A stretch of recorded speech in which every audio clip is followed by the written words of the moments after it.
He gives you some guidelines, and he gives you some leading and some inspiration perhaps. But you get to, you by and large, you have freedom to choose how to obey him, what line of work, how to demonstrate faith and obedience. Marriage is not one of them, where you have freedom to choose how to obey the Father, at least on high levels. Maybe in some practical ways you do. What should Christian marriage prove to the world? Specifically, Christian marriage. What should Christian marriage prove to the world? What should it prove? This is the question where I gave you the answer just a minute ago. It's a living parable. And so it tells the world something that couldn't be told any other way. There is something that your marriage says, if you're a believer, there's something that your marriage says to those people around you that only it can say. It is a unique relationship that doesn't exist anywhere else. God created marriage for Adam and Eve, Genesis 2:24 through 25. What do you think marriage was like for Adam and Eve then? Genesis 2. What do you think that was like? Because Genesis 3 hadn't happened yet. What do you think that was like? Perfect? Sean says no. Well, why is that? Because women are women and men are men. Let's say before sin, before maybe what you. I know what you mean. Sure. Differently. Sure. Okay. And God created us that way so that when we come together, Okay. we form a more perfect union. Yeah. Okay. That is a wonderful truth, and I think I can speak for myself. I can't speak for any of the rest of you.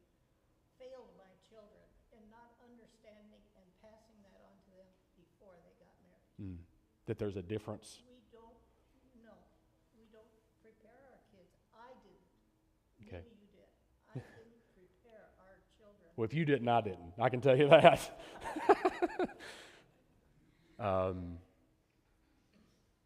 What else?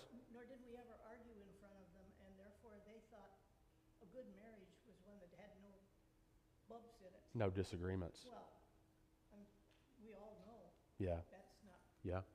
very realistic. Yeah. Men and women are different. God made us that way. And you can see even the gifts. Gifts probably not the word I want to use because I don't want to get in the way of what I'm talking about here in a few minutes. The responsibilities that God gave Adam and Eve, I think, suited their God-given creation. And so leadership and support and all that. And so in Genesis 2, I would argue that before sin was a lot better than after sin. That there was an intimacy there, and I mean sexual, but beyond that even, there was an intimacy there that existed because whatever differences there were, they weren't rooted in sin, and they weren't characterized by sin, because Genesis 3 hadn't happened yet. And so, maybe there was disagreement, but it wasn't of the sinful variety. And I think that's an important distinction to make, Mike. Well, I was just going to kind of go on with what Sean was saying. The Lord recognized that in Genesis 2:18 it says it's not good that man should be alone. Well, why is that? Well, it's because he wasn't complete. And so however God made man, it wasn't a complete unit. Right. And so then he creates the helper, the wife, not to be subservient, but to be a complement to Sure. finish out. And so the two halves make the whole, and that's where you get into verse 24, where they shall become one. Yep. And that completes the whole. Yeah, one flesh. Sean. I would say there's one difference is when they got into an argument, they could always say, God, which one of us is right? Sure. Yeah. It's always the lady, right? Always the ladies, right? I think it's interesting to think about what was marriage like for them. Because marriage, I think Josh makes a good point, marriage existed before. One of the very first things God did was make marriage. He created everything and then made marriage. And it was one of the very first gifts that God gave people. One of the very first responsibilities that God gave people. In fact, the two responsibilities that God started giving people at the very beginning. That is working the earth and being married. And one could argue that they function very similarly, right? And they work very similarly. And they don't work. They don't work very similarly. Marriage has become very complex today, and the reason that marriage has become very complex today isn't because of our culture. The reason that marriage is complex is because of Genesis chapter 3. Okay? That's also important to note because I think we need to take a deep breath and realize that every generation has had difficulties with marriage. You know how I know that? Because 1 Corinthians 7 starts off with Paul saying, hey, you wrote me a letter asking me a question. If they're asking questions about marriage, I think it's okay if we have questions about marriage, okay? Our time is different, but it's not harder or easier. It's not more complex or less complex. It's just different. And so the demonstrations of marriage and marital issues may take on a different demonstration or illustration, but the root is the same, and that's Genesis 3. Not God's creation, not God's created order, not how God wired men and women differently. That's not the issue. The issue is sin. Now, sin can come from how we're wired differently when we become proud and we, all that, but how God made us is beautiful. How God made us is right. In fact, that's a message the world needs to hear when you can just decide what you want to be, what gender you want to be and all that. It's just not the truth. God made us the way He made us, and He made us that way on purpose and gave us purpose with the way that we're made. And so the issues that we have in marriage aren't because of the way God made us. I want to make that abundantly clear. What we do with it, that's a different story. But how God made us is to complement. That's how God made us. In fact, if you trace that all the way through, even into leadership today, the complementarian view of leadership is such where the men and the women complement one another. They are intrinsically equal before God, but instrumentally different because God wired us differently, made us differently, and gave us things differently. So marriage is complex, not because of the world that we live in, but because of Genesis chapter 3. There's two ditches that I want us to avoid as we think about marriage. One ditch is do whatever you want with whomever you want with no repercussions and talk about the grace of God. That's a ditch that I want us to not be in. Do whatever you want, treat marriage however you want, treat other people however you want, and then just talk about God's love and God's grace. That's not a place. Can we be in agreement? That's not a place we want to be in. The other ditch that I don't want to be in that has, come in a lot of places is to completely remove God's grace and God's the spirit of God's heart out of the equation, regardless of where you are. So whether you've either made mistakes in the past or had mistakes made at your cost, we remove the grace of God from the equation and treat things unforgivable that I don't know that the Bible does. So I don't want to be in that ditch either. Those are the ditches I want to avoid. I want to be in the middle. So I think it's possible to uphold a pure biblical doctrine of marriage and give people a little bit of room to breathe. Okay? We can try to leverage the overall biblical wisdom in such areas. People speak on both of those sides. The Corinthians wrote to Paul and asked Paul specific questions related to marriage. 1 Corinthians chapter 7, verse 1, now concerning the matters about which you wrote. So they're curious. They're curious. I think it's important that the Corinthians are asking questions. When it comes to marriage, the best wisdom is from God, not from a person. And they're seeking Paul because they know he's filled with the Spirit of God and that he speaks on behalf of God. I want to do my best in that manner, just let 1 Corinthians speak for itself. Now, concerning the matters about which you wrote, it's good for a man not to have sexual relations with a woman. That's basically their question. Is it? Is that right? Is it good for a man to not have sexual relations with a woman? But because of the temptation of sexual morality, each man should have his own wife and each woman her own husband. Paul says that there are some, apparently, who are saying, and it's an ascetic teaching, think celibacy, that it's good for a man to abstain from having sex with a woman. They would say all intimacy of the sexual variety is bad because it leads to immorality. It occurred to me, and I don't know if it was the same line of thinking that you were sharing a minute ago, that I was thinking about the church that I grew up in this week. And I was trying to remember if I ever heard the preacher use the word intimacy or sex, and I can't remember it. If you've been in church for a long time, do you have a similar experience with that? Just wasn't talked about a lot.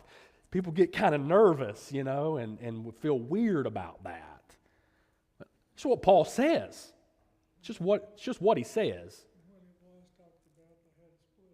And when it was talked about, they had a split. Yeah, that was a gnarly kind of split.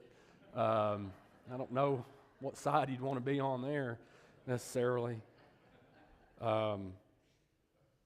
Because sexual morality is such a temptation, Paul says, it's better for a man and a wife to have sexual expression in a relationship. It's better for them to be intimate. It's what he says, and it's just what he says on the surface.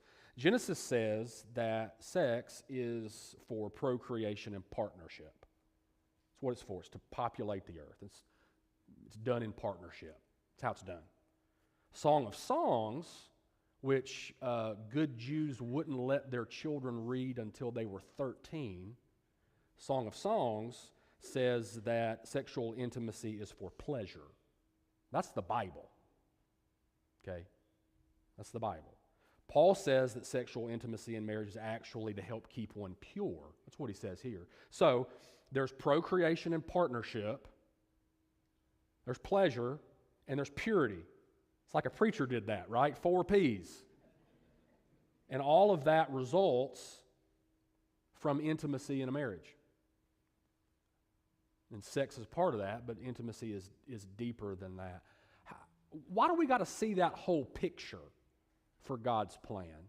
And I guess what I really want to know is, what do we lose when we just kind of pull out one sliver and we treat intimacy as only something to procreate? And we lose the other pictures of intimacy that the Bible paints. We lose Song of Psalms. We lose what Paul says. What happens? What do we lose? Why do we need the whole picture?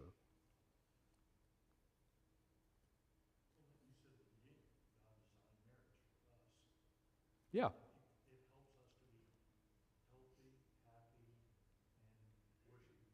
Yeah. Focused on the right thing. Sure. Yeah. If you lose that, you're missing the big picture. Big chunks of it. Yep. You're not getting everything out of it you can. Yep. Very good. What else? There should be a closeness in marriage, not just in the bedroom, so to say. There should be that Yeah. intimacy Sure. that you can share with each other. Yeah. Well, sexual relations between a husband and wife is probably one of the finest gifts among many fine gifts Sure. that God has given a husband and wife. Sure. It is the one thing one doesn't have to share with anyone else Right. in the whole wide world, That's right. except maybe in a medical condition. Right. And people Yeah, sure. and made it cheap. I was going to say, I just think really practically, and there weren't bad people in the church that I grew up in. There were great people. But I know, and I'm sure that you you can relate to this or you've seen this as well. I know so many people, if the church doesn't teach this kind of stuff, you know who is? Everybody else. Everybody else. And so if the church doesn't talk about a healthy expression of intimacy in marriage, our kids are going to get it from someplace. And I just know, the people who just, because it was never painted for them, and when it was only a warped view. And I don't think that's a strong way of saying it, because one sliver of what intimacy was pulled out and talked about comfortably. You need to be talking about it with your children and grandchildren. Church needs to talk about it. There's times and places, right? I mean, we wouldn't, and there's ways to do that, but we got to talk about it, because if not, we lose ground. Because everybody else is talking about it. So what is the God-ordained healthy expression for intimacy in marriage? There is one. There is one. It is within a marriage that you are the most like God that you will ever be. You're not God, you never will be God, but it is within marriage that you are the most like God that you will ever be. Specifically, in the intimate part of a relationship, you are the most like God that you will ever be, because you procreate. Because there is partnership. And that's what God's all about. Because there is purity. And that's what God's all about. And there's pleasure. And that's what God's all about. Did you know that? God has pleasure, finds pleasure in creating His people. He's pleased to do it. And so it is in that kind of relationship that you are the most like God that you will ever be. There's no other way, no other time in your life when you will be more like God. And we just don't ever talk about it. And so I think we lose a lot of ground when we do. So I think we've got to see this whole picture, because I think it helps us. Specifically, back to 1 Corinthians 7, what Paul does is Paul says what sexual intimacy can do is it can help you remain pure. Well, how's that? Because you have desires, and you have drives, and you have urges of the God-given variety. Again, Genesis 3 might warp those, but you have them. All of that is within and only within the context of marriage. Verse 3. The husband should give to his wife her conjugal rights, and likewise the wife to her husband. For the wife does not have authority over her own body. That sounds like bad news, right? Oh, wait. But the husband does. Likewise, the husband does not have authority over his own body, but the wife does. Do not deprive one another, except perhaps by agreement, for a limited time, that you may devote yourselves to prayer. You ever done that? Probably not. But then come together again, so that Satan may not tempt you because of your lack of self-control. What do you think about that? What kind of relationship does God desire?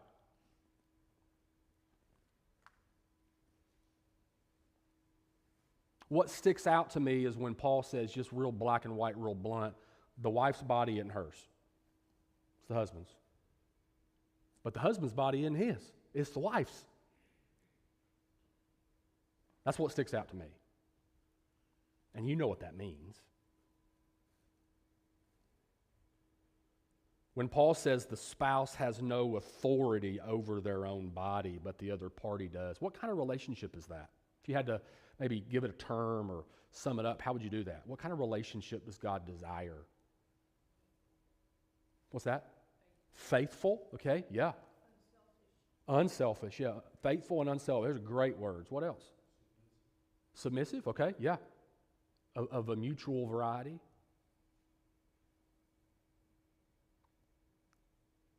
They belong to one another because they are one flesh. That's the biblical teaching, one flesh. It's not two flesh it's one and then it's one flesh. Devoting time to prayer through denying the physical relationship was a reality for the Corinthians. I don't know exactly what that means for us, other than just what it says. God created the desire for intimacy. I know that. That drive for intimacy, I know that. Sin subverts that desire, and the speed at which people give everything away, and you know, the ease at which you can see that and all that, it subverts everything. But the desire in and of itself to know and be known in an intimate relationship is from God. He gave you that. And I think that's good news. What would happen if we don't teach a healthy practice of intimacy? I kind of got at this earlier. I think we lose a lot. I don't have all the answers. I don't have really any answers other than to say I think we can do better. That's really all I mean to say. You know, if we develop young people who either view sexual intimacy as bad or as a chore or through the lens of objectification, where men objectify women, and even today where women objectify men, where we let people have no aspiration for a fulfillment of a sexual, intimate variety, then we lose something in God's creation. You become something when you become one flesh that you don't become any way else. And it's beautiful and it's good. Now, as a concession, not a command, I say this. I wish that all were as I myself am, but each has his own gift from God, one of one kind and one of another. To the unmarried and the widows, I say that it's good for them to remain single as I am, but if they cannot exercise self-control, they should marry, for it's better to marry than burn with passion. Paul says that singleness and marriage are a gift. I want you to think about that word gift. What do you think he means by that? Gift. When you hear that word elsewhere in a biblical context, what do you think of? You probably think of spiritual gifts. You have the gift of something. Well, here he uses the same word. It's the same word. And I think it helps us when we think about it that way. What's the gift of singleness? I don't think these gifts, by the way, are universal in terms of if you get this gift, you know, if you open it, it's like, oh man, I got this gift, I don't want it. I don't think it's a forever thing, at least in a lot of circumstances. I think it's a life circumstance thing and a situational thing, a seasonal thing. Maybe it's a forever thing. I don't know. What is the gift of singleness? Who else you know is single? Sean. One of the gifts of singleness is the ability to have one hand serving God. And Because yep, when you're married, you spend a certain amount of time pleasing your spouse. sure. And so if that time can be reallotted, then God's a winner. And that's exactly what Paul says about himself, and compares himself to Peter. Was Paul a widower? Or? Yeah, I don't know. I think Paul's probably a young guy. If he was, and there's a lot of speculation about if Paul was single forever, or if he was a widower. We know he wasn't married. I don't know. Well, they argued that Paul was a Pharisee, and the Pharisee had to be married. Had to be married, that's right. I think that, in fact, that's probably pretty likely. But for whatever reason, is not, probably because of the death of his spouse. And that's, being a widower is different than being a single person that's never been married. But Paul would say, I think, both are gifts. What's the gift of it? I think Sean makes a good point that there's time, there can be a single-mindedness, can also be a certain level of dependency that is grown that couldn't be grown anywhere else. Dependency on God. and maybe levels of healthy independence that can't be grown anywhere else. What's the gift of marriage? It's a gift. Family. Intimacy. All we've talked about is reserved for that. It's the intent, that's the design. It's a gift. You said it's a good gift among many good gifts. I think that's a perfect answer.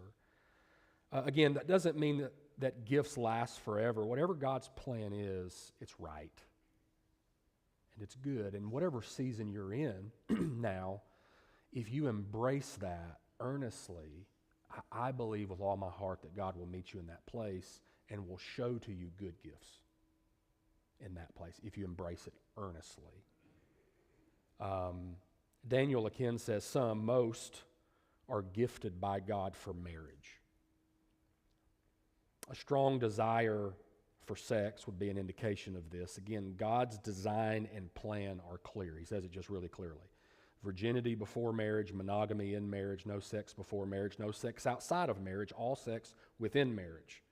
God's design does not keep us from sex. His plan is to keep us for sex in marriage. This is a good plan. That's his plan. And that's really simple. That's the biblical teaching. So let me ask you a question before we move to the next section. What about those who fail?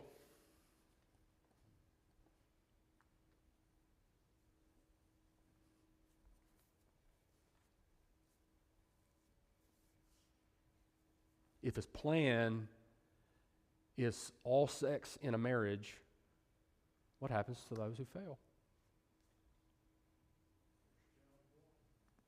1 John 1. Walk in the light is easy, and the light blood will cleanse you. Cleanses.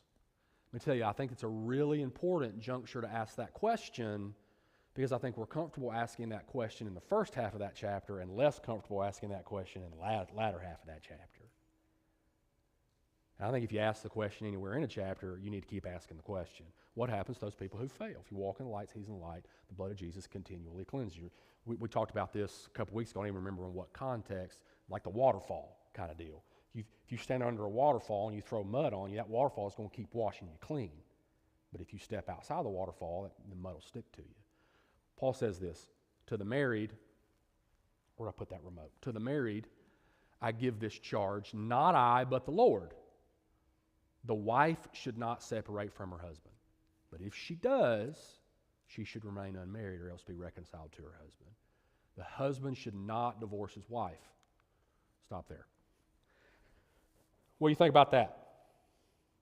Matthew 5, 31, 32, Matthew 19, 3 through 12, I think gives us some additional context specifically from Jesus in those passages.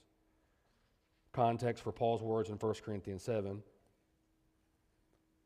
If you had to pull out just some general things that Paul says, what would you say? Just what's on the screen.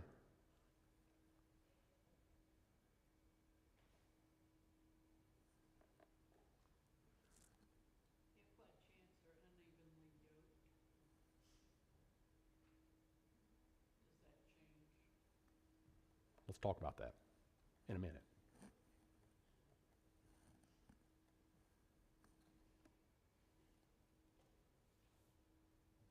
Reading those two verses alone, it's a case of Paul trying to reinforce that which God had created and not really, well, anything that I know what I want to say, just can't get the words out. God created marriage for a purpose. He did. Created the family for a purpose. And anything that goes against those two institutions, the marriage and the family, are sin. Yeah. And really cannot be condoned in any way, shape, or form. Sure. Biblically. Yep. I think it would be, to sum that up, I think we could say divorce is not God's plan. Would we be in agreement about that? Divorce is not God's plan. It's not in his plan.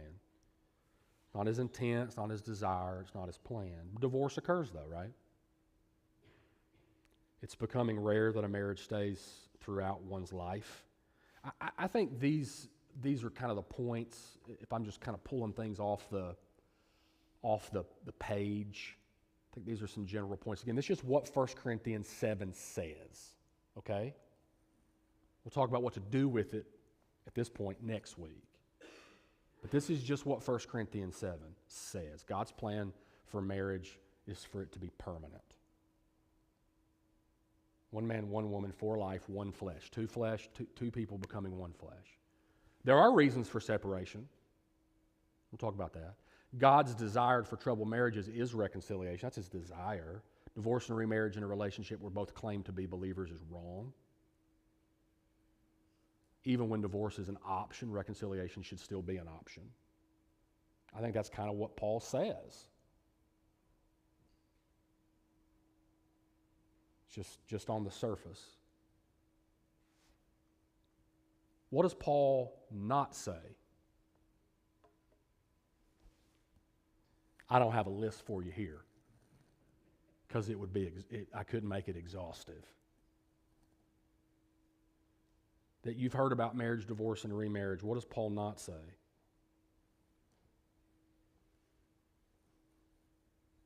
I want you to know, for a lot of different reasons, I think anybody in my position should, but I even just personally, I really care about this. And I want to provide people grace and freedom where I absolutely can. Because it seems as though for a long time in churches there wasn't a lot, specifically churches of Christ. I can't speak necessarily outside of that. I don't have a lot of familiarity. But I know that there were doctrines that were built and arguments that were made where it would be better for a spouse to kill their spouse than to divorce them. And I don't think we should teach that. Because if you murder somebody, you get forgiveness, right? If you divorce them, you don't. And Paul doesn't say that. He doesn't. He doesn't say it's an unforgivable sin. No, he doesn't. And that's the point that I want to make. Paul does not say that. Now, I understand maybe some logical direction that people use to get to that place. I want you to know the bell rang. That was a really inopportune time for the bell to ring. Give me just a second here. If you got to go, I know. Really, just give me a minute or so. I can't answer all the complexities, and we'll pick right back up here next week. Okay? I can't answer all the complexities. I'm not going to try. I mean, I cannot do that. I know with all of my heart, if you look at the totality of biblical literature and doctrine and all that, there is nothing off limits for the blood of Jesus Christ. I know that. If you've entered into a relationship after a marriage in order to please the Lord, if you say, and I've heard people say this, and I just get so angry that if you've got some baggage in your background and therefore it would be better for you to end a relationship and leave your children and all that, that's baloney. And it's bogus. And I hate it with a passion. And so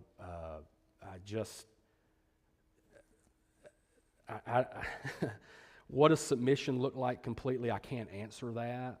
I personally don't see leaving a person who's potentially innocent, what happens to them if they're potentially innocent, a God-honoring thing. That's all if you did something that ended a marriage. That's to say nothing of if somebody ended it on you. I think 1 Corinthians 7 is going to give us further insight as we pick up 12 through 16. And I want you to know, I think it's possible for us to say this is God's intention, this is what we aspire to, this is what we want, this is who we want to be, this is who God calls us to be, while still saying and maintaining that God is a God of grace and that if things happen, it's better for people to be closer to Jesus than farther away. And so I know that. So anyway, we'll pick back up right here next week. Save your anonymous questions until after that. So I love you. Have a great week. We'll see you next time.